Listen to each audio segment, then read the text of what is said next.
Ош облусунун Кара Суу районундагы Шарк айыл өкмөтүнүн мурдагы башчысы пара берип жаткан жеринен кармалды. Атайын кызматтан билдиришкендей, айыл өкмөтүнүн мурдагы башчысы УКМК кызматкерлерине пара берүүгө аракет кылган. Белгиленгендей, ыкчам издөө иш-чараларынын жүрүшүндө үстүбүздөгү жылдын февраль айында Шарк айыл өкмөтүнүн Ачы айылындагы айыл чарба багытындагы жер тилкеси мыйзамсыз берилгендиги жөнүндө маалыматтар алынган. Мындан улам кызмат абалынан кыянаттык менен пайдаланып, трансформацияланбаган жер тилкесин бөлүп берүү жөнүндө токтомду жасалмалоо жолу менен курулуш компанияларынын бирине 10 гектар жер тилкесин бергени аныкталды. Бул факт боюнча текшерүү иш-чараларын жүргүзүү учурунда тергөөгө чейинки текшерүү боюнча маселени оң жагына чечүү максатында УКМК кызматкерине 20 000 АКШ доллары өлчөмүндө пара сунуштаган. Аталган сумманын жарымын 9800 АКШ доллары өлчөмүндөгү акча каражатты УКМК кызматкерине өткөрүп берүү учурунда Кылмыш жаза кодексинин 345-беренесинин 3-бөлүгү өзгөчө ири өлчөмдө пара берүү менен кармалды.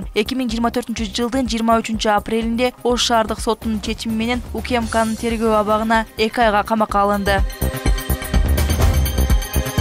Ош шаарынын Борбордук аянтында бүгүн мектеп окуучулары арасында ураанын Манас аталышындагы Манас айтуу боюнча республикалык кароо сынагы өттү. Ага жалпы жонунан 3000 окуучу катышып, кыргыз жана англис тилдеринде Манас айтышты. Бул тууралуу Ош шаардык мэриясынан билдиришти. Иш-чарада Ош шаарынын мэринин орун басары Нурбек Кадыров, Кыргыз улуттук Манас театрынын жетекчисинин орун басары Нурбек Талантбеков катышуучуларга ийгилик каалашып, уюштуруучуларга ыраазычылык баракчаларды жана төш белгилерди тапшырышты. Белгилей кетсек, сынак президенттин кыргыз элинин баа жеткис руханий мурасы Манас эпосунун үчилтиги Манас Семетей Сейтек эпосторун ар тараптан изилдөө жана популярдаштыруу боюнча кошумча чаралар жөнүндө жарлыгын аткаруу улуттук маданий руханий дөөлөттү сактап калуу максатында өткөрүлдү. Мындай кароо сунактар 20 апрелден 11 майга чейин республиканын бардык аймактарында болот.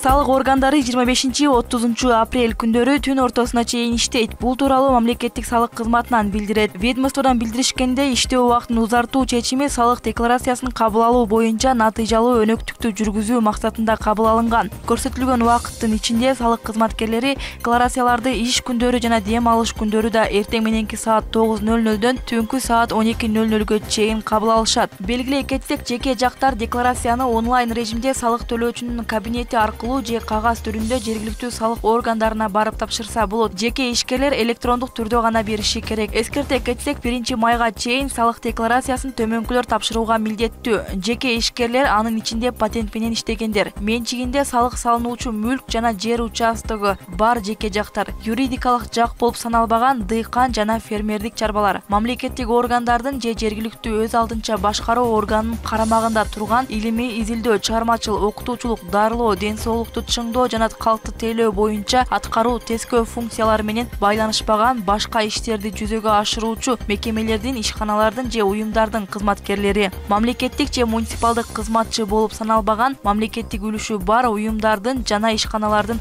кызматкерлери, эл аралык уюмдардагы ишинен киреше алган, жашап турууга укугу же кайрылман статусу бар жарандар, жыл ичинде 300 000 сомдон ашык суммадагы мүлктү сатып алган жеке жактар.